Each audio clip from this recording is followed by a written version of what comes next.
नमस्कार। यो समाचारमा स्वागत छ। म विक्रम श्रेष्ठ। म दिपेश घिमिरे। सुरु गरौँ अहिलेसम्मका प्रमुख समाचारबाट।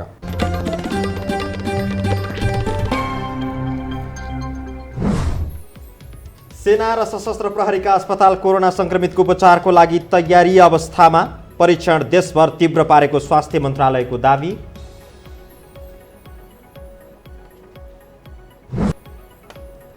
विपदका बेला कतिपय व्यापारी कालो बजारी गरी कमाउने धन्दामा, शङ्कर ग्रुपका मालिक सुलभ अग्रवाल एक साता हिरासतमा। लुम्बिनी प्रादेशिक अस्पतालमा कार्यरत 5 जना चिकित्सक बर्खास्त, सङ्कटका बेला काममा नआएको प्रशासनको आरोप।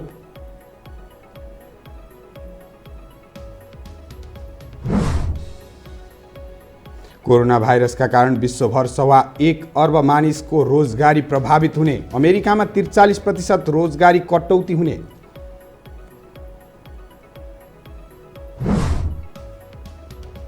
र खेलाडी किनबेचको समय बढाउन फिफाको सहमति, खेलाडी क्लब र लिगलाई राहत हुने विश्वास।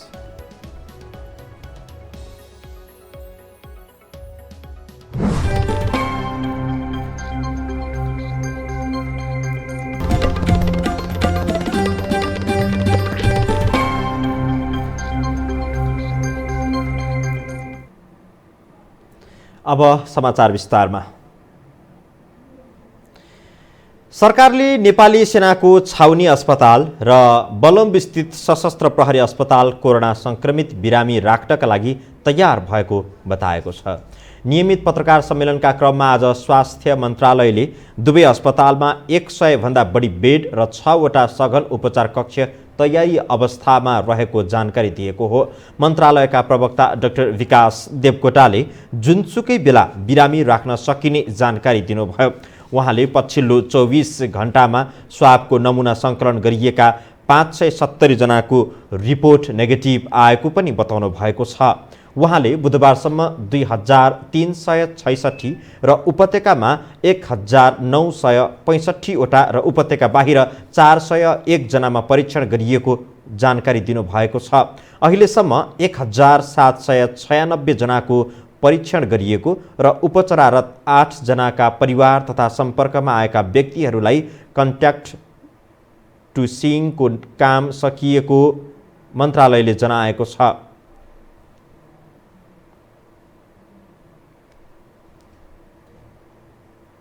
प्रयोगशालाको परीक्षणमा आजसम्म राष्ट्रिय जनस्वास्थ्य प्रयोगशालामा कुल 1965 वटा टेस्टहरू भएका छन् र काठमाडौँ उपत्यका बाहिर हालसम्म 401 वटा हामीलाई प्राप्त जानकारी अनुसार 401 वटा टेस्टहरू भएका छन्। यसरी 2366 पुगेको छ।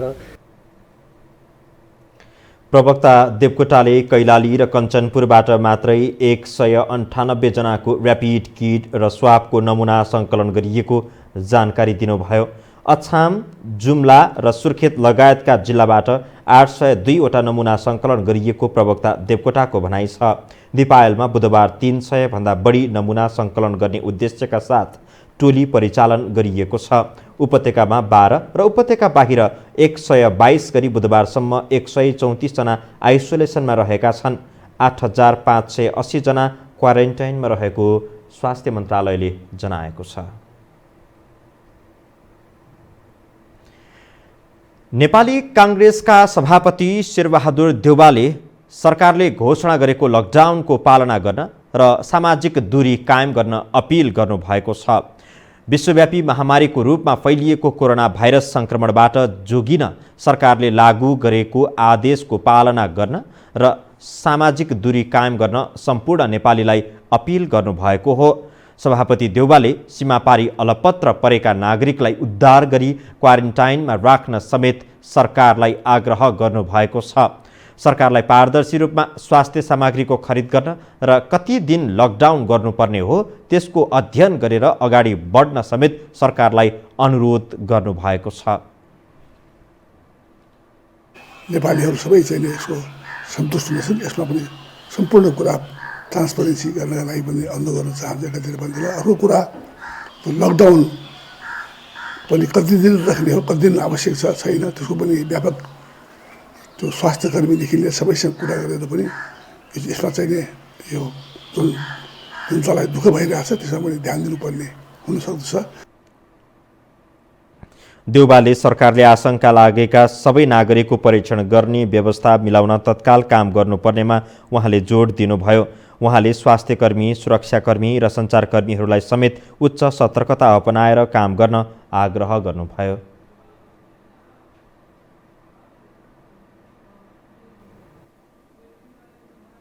अब बाँकी समाचार। व्यवसायी सुलभ अग्रवाललाई थप 1 साता हिरासतमा राखेर अनुसन्धान गर्न जिल्ला प्रशासन कार्यालय काठमाडौँले प्रहरीलाई अनुमति दिएको छ। नेपालको व्यवसायी प्रतिस्पर्धामा निकै अब्बल मानिएका अग्रवाल ज्वरो नाप्ने थर्मल गन लगायतका स्वास्थ्य सामग्री चीनबाट ल्याएर महँगोमा बेचेको आरोपमा हिरासतमा पुगेका हुन्। ज्वरो नाप्ने थर्मल गनको कालोबजारी गरेको आरोपमा सुलभ अग्रवाल मङ्गलबार पक्राउ परेका थिए। त्यसको भोलिपल्टै अर्थात् बुधबार प्रहरीले जिल्ला प्रशासन कार्यालय काठमाडौँबाट 7 दिन म्याद थप गरी अनुसन्धानका लागि हिरासतमा लिएको छ। उनी नेपालका प्रतिष्ठित उद्योगी शङ्करलाल अग्रवालका छोरा र साहिल अग्रवालका दाजु हुन्। अग्रवालका दर्जन बढी कम्पनीले वार्षिक अरबौंको कारोबार गर्छन्। समाजमा अग्रवाल परिवारको ठूलो इज्जत पनि छ। राष्ट्रको नजरमा पनि यो परिवारले नेपालको औद्योगिक उन्नयनमा ठूलो योगदान दिएको छ। वार्षिक करोडौं कर बुझाउनेदेखि हजारौंलाई रोजगारी दिएको भनेर अग्रवालहरूको सम्मान गरिदिए आएको छ। तर यति बेला सुलभ अग्रवाल यति अक्षम्य अपराध कसुरमा परेका छन् कि न उनी यो समाजमा मुख देखाउन लायक भएका छन्, न आफ्नो पुरानो व्यवसायमा नै निर्धक्क काम गर्न सक्नेछन्। दर्जनौं कम्पनीहरूको समूह शङ्कर ग्रुपका निर्देशक हुन् सुलभ अग्रवाल। यी कम्पनीहरूले राम्रो आय आर्जन सहित कारोबार गरिरहेका छन्। शङ्कर ग्रुपको नाममा Jagdamba steel, Jagdamba cement, Jagdamba mills, Riddhi Siddhi mineral water, union life insurance, Jagdamba motors, Jagdamba wire लगायत 2 दर्जनभन्दा बढी सामग्री उत्पादन गर्दै आएको छ। त्यसो त अग्रवाल परिवारका लागि 10-20 करोड कमाउन धेरै निर्धार खुम्च्याउनु पर्दैन। तर अहिले प्रहरीको फन्दामा परेर मुखै देखाउन नसक्ने अवस्थामा पुगेका सुलभ अग्रवालले 5,000 पनि नपर्ने थर्मल गन 15,000 को दरले बिक्री गर्न खोज्दा प्रहरीको नियन्त्रणमा पुगे। त्यो पनि देश नै कोरोनाको सङ्कटमा निसासिएको समयमा। वास्तविक कुरा गर्दाखेरि उहाँले त्यो कम्पनीको नाम हाल्नुभयो, मतलब त्यो ब्रान्डको नाम दिनुभयो। अनि त्यसपछि उहाँले मूल्य राख्नुहोस् न त, मूल्य पठाउनुहोस् न भने मूल्य चाहिँ म यसमा पठाउँदिनँ, मूल्य चाहिँ यति हो भन्नुभयो। अनि त्यसपछि उहाँले पठाएको त्यो कन्टेक्स्ट TP500 ब्रान्डको त्यो थर्मल गनको त्यो हामीले मूल्य हेर्दाखेरि $30 देखि $50 म्याक्सिमम पर्ने देखियो। नेपालमा स्वास्थ्य सामग्रीको अभाव भइरहेको, मास्क, स्यानिटाइजर, PPE आदिको कालोबजारी भइरहेको मौकामा सुलभले करोडौंको स्वास्थ्य सामग्री चीनबाट भित्र्याएका थिए। केही समय अघि ओम्नी समूहले नेपाल भित्र्याएको स्वास्थ्य सामग्रीमा अग्रवालले निजी सामान पनि भित्र्याएको प्रहरी स्रोतको भनाइ छ। तर सुलभले कति परिणाममा यस्ता सामग्री नेपाल भित्र्याए, कहाँ राखे, कसलाई कति बिक्री गरे भन्ने विषयमा सरकारी संयन्त्रले अझै भन्न सकेको छैन। वा राजनैतिक संरक्षणको प्रभाव हो, अहिले नै यसै भन्न सकिन्न। यद्यपि दुःखको घडीमा यस्ता अपराध गर्नेलाई कानुन बमोजिम हदैसम्मको कारबाही हुन जरुरी छ। सङ्कटको यस्तो घडीमा समेत भ्रष्टाचार गर्न मन लाग्ने अथवा अनियमितता गर्न, कालोबजारी गर्न मन लाग्ने यो कस्तो विडम्बना परिस्थिति सिर्जना भयो, आम सर्वसाधारणले पनि सहजै अनुमान लगाउने समय आइसकेको छ। यस्तो बेलामा भ्रष्टाचारजन्य गतिविधिहरू किन मौलाइरहेको छ, यो विषयमा हामीसँग यति बेला प्रत्यक्ष टेलिफोन सम्पर्कमा जोडिनु भएको छ लामो समयदेखि भ्रष्टाचार विरोधी अभियानमा सक्रिय रहिरहनुभएका वरिष्ठ अधिवक्ता सुरेन्द्र भण्डारी। भण्डारीज्यू, स्वागत छ यहाँलाई यो समाचारमा। नमस्कार हजुर। नमस्कार। यो कोरोना भाइरसको सङ्क्रमणपछि लकडाउनकै परिस्थितिलाई हेर्ने हो भने सरकारमा रहेका अधिकारीहरूदेखि लिएर यसरी उच्च घरानाका उद्योगी व्यवसायहरू समेत भ्रष्टाचारमा लिप्त हुने र यही सङ्क्रमणको मौका पारेर दाउ छोपेर कालोबजारी गर्ने यो खालको प्रवृत्ति मौलाउँदै गइराखेको छ। यसलाई हामीले कसरी बुझ्ने? यसले चाहिँ सरकार र सत्तामा बसेकाहरू निरङ्कुश मात्रै होइन कि समय पाउँदाखेरि नागरिक समाज चुप लाग्ने बेलामा, सबै नागरिकहरू घर घरमा भएको बेलामा, कसैले पनि मोनिटर गर्न नसक्ने बेलामा भ्रष्टाचारको लागि यही नै उपयुक्त समय हो भनेर यति ठुलो मानवीय सङ्कटमा पनि जुन भ्रष्टाचार गरिएको छ, यस्तो घटना चाहिँ ज्यादै विदारक घटना हो। यसले सरकारलाई सत्तामा बस्ने कुनै पनि राजनैतिक नैतिकता छैन भन्ने कुरो देखाउँछ। अर्थात् यो नैतिकताविहीन सरकार हो। यस्तो अवस्थामा यदि प्रधानमन्त्रीले जो भ्रष्टाचारमा संलग्न हुनुहुन्छ त्यस्ता व्यक्तिमाथि कारवाही गर्नुभएको भएदेखि नागरिकहरूले उहाँमाथि ठुलो भरोसा गर्न सक्दथे, ठुलो सपोर्ट गर्न सक्दथे। तर प्रधानमन्त्री स्वयं आफैले जुन हिजो राष्ट्रका नाममा सम्बोधन गर्नुभयो, त्यो राष्ट्रका नाममा गरेको सम्बोधनमा पनि भ्रष्टाचारीहरूको डिफेन्ड गर्ने काम उहाँले गर्नुभयो र त्यसको विरोध गर्ने नागरिक समाज र सर्वसाधारण नागरिकहरूले सामाजिक सञ्जालमा जसरी विरोध गरे त्यसलाई बेमौसमी बाजा भन्नुभयो। यस्तो किसिमको प्रधानमन्त्रीको अभिव्यक्तिले के देखाउँछ भने सरकारको स्वयं संरक्षणमा, प्रधानमन्त्रीकै संरक्षणमा भ्रष्टाचार भइराखेको छ भन्ने देखाउँछ। हुन त यो सरकारको विरोध गर्ने समय होइन। अहिले हामी सबै एकजुट भएर राष्ट्रिय सङ्कटमा एकअर्कालाई सहयोग गर्नुपर्छ, सरकारलाई सहयोग गर्नुपर्छ। अहिले सरकार फेर्ने, सरकार बदल्ने बेला पनि होइन। तर यसो भन्दैमा सरकारले गरेका नराम्रा कामहरू, भ्रष्टाचारका कामहरूको बारेमा नागरिकले बोल्नै हुँदैन, मिडियाले यो कुरा उठाउनै हुँदैन भन्ने हो भने त्यस्तो किसिमको सोचलाई चाहिँ सर्वसत्तावादी सोच या टोटालिटेरियन सोच भनेर भनिन्छ। अहिले सरकारले कता कता एउटा सर्वसत्तावादी सोच लिएको हो कि भन्ने देखिन्छ, जुन यस्तो मानवीय सङ्कटमा त्यस्तो सोच राख्नु गलत हो। यो बेला त सरकार एकदमै ट्रान्सपेरेन्ट हुनु पर्थ्यो, उनले सुशासन दिन सक्नु पर्थ्यो। अहिले त प्रत्येक नागरिकको हातमा सेलफोन छ, इन्टरनेट छ, कुन सामान अन्तर्राष्ट्रिय मार्केटमा कति पैसा पर्छ, कसरी ल्याइन्छ, सबै कुरो थाहा हुन्छ। कसैले कसैलाई ढाक्नै सक्दैन। यस्तो अवस्थामा $3 पर्नेलाई कति डलर हालेको छ, 6 गुणा 7 गुणा 10 गुणा महँगो सामान ल्याएको छ, त्यो पनि क्वालिटीको सामान ल्याएको छैन। त्यो क्वालिटी नभएका सामानहरूले अहिले टेस्ट भइरहेछ भन्ने कुरो सञ्चार माध्यममा व्यापक आइरहेछ। तर प्रधानमन्त्री के भन्छ, हामी ऱ्यापिड टेस्टमा छौँ भनेर भन्नुहुन्छ। यसले नागरिकहरूको स्वास्थ्यमाथि नै सरकारले कतै खेलबाड गर्न लागेको हो कि भन्ने जस्तो देखिन्छ। यस्तो किसिमको कुरामा प्रधानमन्त्रीले नागरिकलाई आश्वस्त तुल्याउन सक्नु पर्थ्यो। म भ्रष्टाचार सहन्न, यस्तो मानवीय सङ्कटमा पनि गलत काम गर्ने, भ्रष्टाचार गर्नेहरूलाई म तुरुन्तै कारवाही गर्छु, म एउटा निष्पक्ष आयोग बनाउँछु, त्यो आयोगले 3 दिनभित्र 5 दिनभित्र प्रतिवेदन दिनेछ र त्यसका आधारमा म कारवाही गर्नेछु भनेको भएदेखि सम्पूर्ण नागरिकहरू विश्वस्त हुन। बरु उहाँले जो हिजो राष्ट्रको नाममा सम्बोधन गर्नुभयो, उहाँको सम्बोधन समेत यति बेला आलोचनाले भरिपूर्ण भइराखेको छ। हजुर हजुर हो। किन आलोचना भयो भने उहाँले त धेरै कमजोरी गर्नुभयो। एउटा कमजोरी त उहाँले बेमौसमी बाजा भनेर आलोचकहरूलाई बेमौसमी बाजा भन्नुभयो, जबकि जुन आलोचना थियो त्यो त एउटा समस्या समाधान गर्नको लागि गरिएको सकारात्मक सोच थियो। भ्रष्टाचारको समस्या समाधान नगर्ने र यस्तो मानवीय सङ्कटमा भ्रष्टाचार गर्ने हो भने कसरी कोरोना विरुद्ध लड्न सकिन्छ एकातिर भने, अर्कोतिर गरिब व्यक्तिलाई दिने जुन राहत छ त्यो राहतको बारेमा एउटा स्पष्ट प्याकेज नै आएन। कति राहत दिने हो, कहिलेसम्म दिने हो, कति व्यक्ति पीडित छन्, त्यो डेटा नै कहीँ पनि आएन। त्यो डेटा कसरी सृजना गरिन्छ, कसरी राहत दिइन्छ, एउटा सामान्य भण्डारीज्यू, ठिक छ, यो अर्को एउटा प्रसङ्ग र गम्भीर विषय पनि हो र तपाईँले मलाई छोटोमा जानकारी गराइदिनुहोस् कि अब जो अग्रवाल जुन आरोपमा हिजो पक्राउ परेका छन् यसको अनुसन्धान हुँदै जाला र यसको कारवाहीको दायरामा उनलाई ल्याइएला नै, 7 दिन थुनामा पनि गइसकेका छन्। यो अवधिमा अब नेपालको कानुनले कस्तो व्याख्या गर्छ, उनलाई कस्तो कारवाही हुनुपर्छ? उनीमाथि भ्रष्टाचारको मुद्दा लाग्छ, उनीमाथि कालोबजारीको मुद्दा लाग्छ। उनले डिप्लोमेटिक मिसनको गाडी मिसयुज गरेका छन्, डिप्लोमेटिक मिसनको नम्बर प्लेटको गाडी लिएर भ्रष्टाचार गर्ने, कालोबजारी गर्न पाइँदैन। त्यसैले उनले जुन किसिमले अपराध गरेका छन् त्यो अपराधको दण्ड सजाय त उनले भोग्नै पर्छ। तर नेपालको कानुन तपाईँ हामीले जानेकै हो, नेपाल कानुन असाध्यै राम्रो छ, तर यसलाई कार्यान्वयन गर्ने सवालमा धेरै दबावहरू आउँछ। उच्च एउटा व्यावसायिक घरानाका मानिस हुन्, राजनैतिक दबाव आउला, त्यसपछि उनलाई एउटा बचाउने गिरोहहरू अथवा त्यो समूहहरू पनि सक्रिय बन्लान्। विश्वास लाग्छ हामीलाई कि उनी कानुनको भागीदार? अहिले भर्खरै म न्युजहरू हेरिरहेको थिएँ, एकजना मन्त्री नै अब उनलाई बचाउनको लागि दौड गरिराखेका छन् भन्ने कुरो भर्खरै मैले हेरिराखेको थिएँ। यसले के देखाउँछ भने अहिलेको सत्ता चाहिँ कस्तो भयो भने पुरै भ्रष्टाचारमा चुर्लुम्म डुब्यो।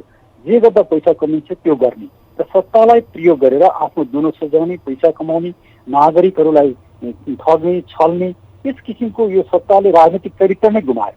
त्यो चाहिँ पोलिटिकल क्रिमिनलाइज, सत्तालाई नै राजनीतिक रूपमा अपराधीकरण गरियो। त्यसैले एउटा गम्भीर र संवेदनशील विषय हो। तर यति हुँदाहुँदै पनि नागरिकहरू हामीले सरकारलाई सहयोग गर्नुपर्छ, कोरोनासँग हामीले लड्नुपर्छ, कोरोना विरुद्धमा हामीले विजय प्राप्त गर्नुपर्छ, तर भ्रष्टाचार गरेका कुराहरूलाई सहन हुँदैन। हस्, समय दिनुभयो यहाँलाई धेरै धेरै धन्यवाद। यहाँलाई पनि धेरै धेरै धन्यवाद। उहाँ हुनुहुन्थ्यो सुरेन्द्र भण्डारी, जो वरिष्ठ अधिवक्ताको रूपमा हामीले चिन्दै बुझ्दै आएका छौँ र भ्रष्टाचार विरोधी अभियानमा पनि उहाँ पछिल्लो समय सक्रिय हुनुहुन्छ।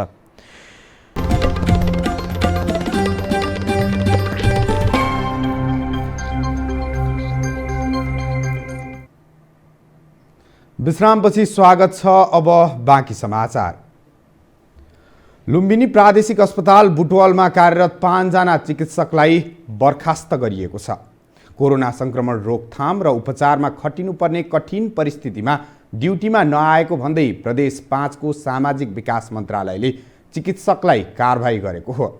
लुम्बिनी प्रादेशिक अस्पतालबाट कारबाहीको सुरुवात गरिएको हो। रेडियोलोजी विभागमा कार्यरत डाक्टर वरदान ओली र डाक्टर तारा प्रसाद शर्मा, ENT विभागमा कार्यरत डाक्टर प्रकाश Neupane, euro surgeon doctor Subhash Chandra Chaudhary र आकस्मिक विभागमा कार्यरत डाक्टर प्रकृति कार्कीलाई सेवाबाट हटाइएको मेसु डाक्टर खनालले जनाउनु भएको छ। उनीहरू अस्पतालमा प्रशासनलाई जानकारी नदिई सेवाबाट अनुपस्थिति थिए। हटाइएका चिकित्सक करारमा नियुक्त भएका थिए। लकडाउनका कारण सबै घर घरमा छन्। आवश्यक काम बाहेक अहिलेको समयमा घर बाहिर निस्किएका छैनन्। तर गाउँघरको अवस्था भने अलिक फरक छ। कृषि फर्म गरेर खानेहरू अहिले पनि खेतबारीमै भेटिन्छन्। लकडाउनका कारण देशभरका सहर बजारहरू ठप्प छन्, सडकहरू सुनसान छन्, तर गाउँघरको अवस्था त्यस्तो छैन। कृषि कर्ममा लागेका मानिसहरू त झन् खेतबारीमै मकै छर्नेदेखि तरकारी खेतीमा व्यस्त छन्। बुधबार दिउँसो हामी ललितपुरको महालक्ष्मी नगरपालिका स्थित टिकाथली पुग्दा केही कृषकहरू खेतबारीमै भेटिए। उनीहरू धमाधम आफ्नो काम गर्दै थिए। कोही कृषि फर्ममा उत्पादित काउली, बन्दा लगायतका तरकारी बजार लैजानका लागि तयार पार्दै थिए भने कोही नयाँ तरकारी लगाउने कार्यमा व्यस्त देखिन्थे। तरकारी पनि दिनै पर्यो हैन। अब हाम्रो गाई छ, गाईको दुध दिनु पर्यो। त्यो दुध र तरकारी बन्द नगर्नु भनेको हुनाले हामी यसरी काम गरेको हो। भाइ डर त हामीलाई पनि ज्यानको माया छ हैन, भने पनि हामी गर्नै पर्ने भएर गरेको हो। अब सरहरूले नि भन्नुहुन्छ त्यस्तो डराउनु पर्दैन। अब हामी यस्तो समस्या परेर हो, दुध दही दिनु पर्यो, तरकारी दिनु पर्यो, जनतालाई पनि खुवाउनै पर्यो। राजधानी आसपासका खाली जग्गामा व्यावसायिक तरकारी खेती गर्ने मानिसहरूको दैनिकी लकडाउनको समयमा थोरै कामदारले खेती गर्नुपर्ने भएपछि थप व्यस्त बनेको छ। लकडाउनको कहर छल्न सहरबाट गाउँ पुगेकाहरू समेत अहिले पुर्ख्यौली खेतबारीमा कृषि कर्म गर्दै दिन काट्न व्यस्त छन्। खानु पर्यो, दुध पनि अब लगानी गर्नु पर्यो, के गर्ने अब यसो गर्नु पर्यो। त्यो त दुध अब 30-35 दुध अब खेर गर्नु भएन, अनि बजार पुऱ्याउनु पर्यो, के गर्नु। अनि त्यसको हजुर काम गर्नु पर्यो। अब त्यसको लागि पनि अब घर बस्नु त पर्ने हो त, अनि सुरक्षाहरू के गर्नु। त्यसको लागि पनि अब सरहरूले अब काम गर्नु भन्नुहुन्छ, त्यही भएर। लकडाउनका कारण ढुवानी र बिक्री वितरण सहज भए पनि गाई वस्तुका लागि चाहिने आहार किन्न भने समस्या भएको कृषकहरूको गुनासो छ। चाहिँ प्रब्लम छ। यसलाई चाहिने अब कोही गाई बिरामी हुन्छ भने औषधि उपचारमा अलिक प्रब्लम छ हामीलाई। दानाहरूमा प्रब्लम छ निकै नै। त्यो चाहिँ नि हो, किनकि यहाँ तरकारी खेतीबाट घाँस भएर दिनु पाएको अलिकति मात्रामा हो। अब परालहरू पाइया छैन। यसलाई चाहिँ नि पिठो, ढुटो, चोक्कर, दानाहरू पाउनु मुस्किल छ। नपाएको होइन, पाउँछ, तर निकै कम मात्रामा छ। अहिले कामदारहरू सबै छैनन्।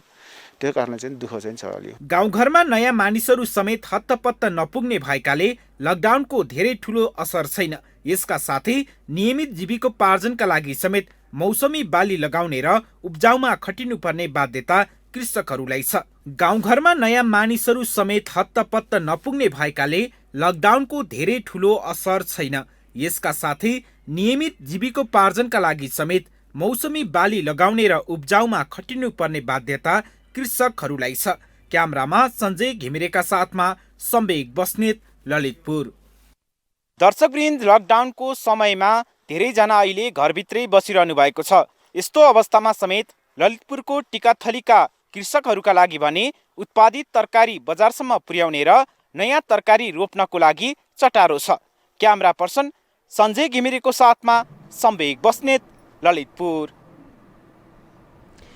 अब अन्तर्राष्ट्रिय समाचारको पालो।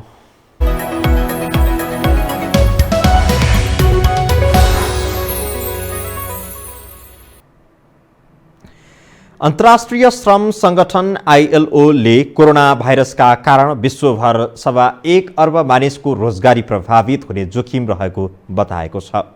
मङ्गलबार सार्वजनिक गरिएको नयाँ अध्ययनको प्रतिवेदनमा ILOले विश्वभरका 1 अर्ब 25 करोड मानिसको रोजगारी, तलब र काम गर्ने समय कटौती हुन सक्ने भविष्यवाणी गरेको हो। साथै धेरै मानिसलाई कम तलब दिइने र क्षमताभन्दा तलको रोजगारी दिन सक्ने प्रतिवेदनमा उल्लेख छ। क्षेत्रगत हिसाबमा सबैभन्दा धेरै जोखिम अमेरिकाको रोजगारी देखिएको छ। प्रतिवेदन अनुसार अमेरिकामा 43% रोजगारी कटौती हुन सक्ने छ। अफ्रिकामा भने 26%मा मात्र यो अवस्था सिर्जना हुने बताइएको छ। विश्वभर 2 अर्ब मानिसहरू अनौपचारिक क्षेत्रमा काम गर्ने गर्दछन्। उनीहरूमध्ये धेरैजसो उदयमान र विकासशील अर्थतन्त्र भएका मुलुकमा छन्। उनीहरूको रोजगारी गुम्ने वा तलब कटौती हुने जोखिम उच्च रहेको ILOको निष्कर्ष छ।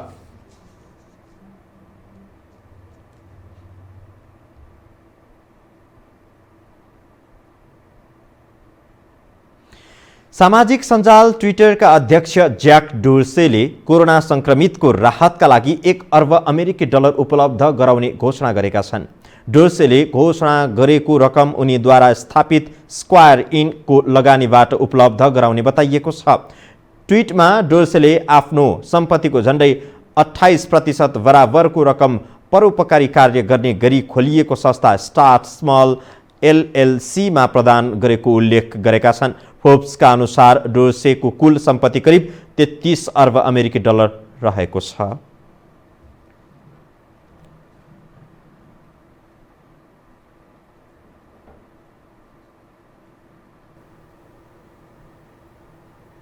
अब खेल समाचारको पालो।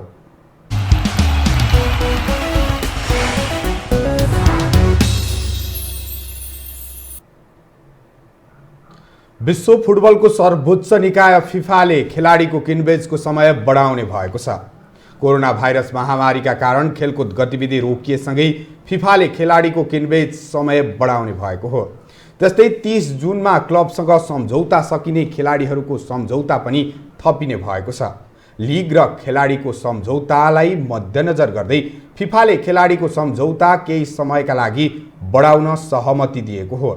यसअघि फुटबलको मुख्य सरकारवाला निकायले यस प्रस्तावमा सहमति जनाइसकेका थिए। फिफाले विभिन्न क्लब, खेलाडी र लिगसँग यस बारेमा छलफल गरेर मान्यता दिएको हो। यसअघि सबैले 2019-20 को सिजन 30 जुनसम्म सक्ने सहमति गरेका थिए, तर यो रोकिएसँगै फिफाले समय थप गर्ने सहमति गरेको हो।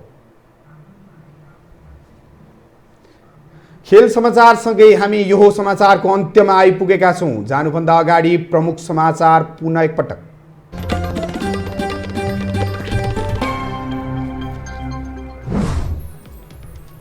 सेना र सशस्त्र प्रहरीका अस्पताल कोरोना संक्रमितको उपचारका लागि तयारी अवस्थामा, परीक्षण देशभर तीव्र पारेको स्वास्थ्य मन्त्रालयको दावी।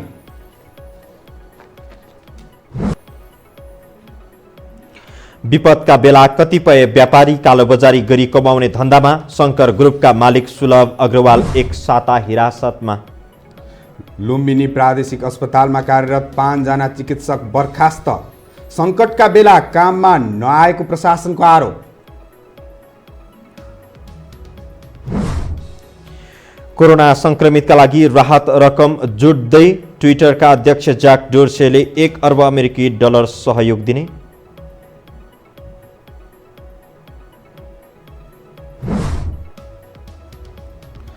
र खेलाडी किनबेचको समय बढाउन फिफाको सहमति, खेलाडी, क्लब र लिगलाई राहत हुने विश्वास।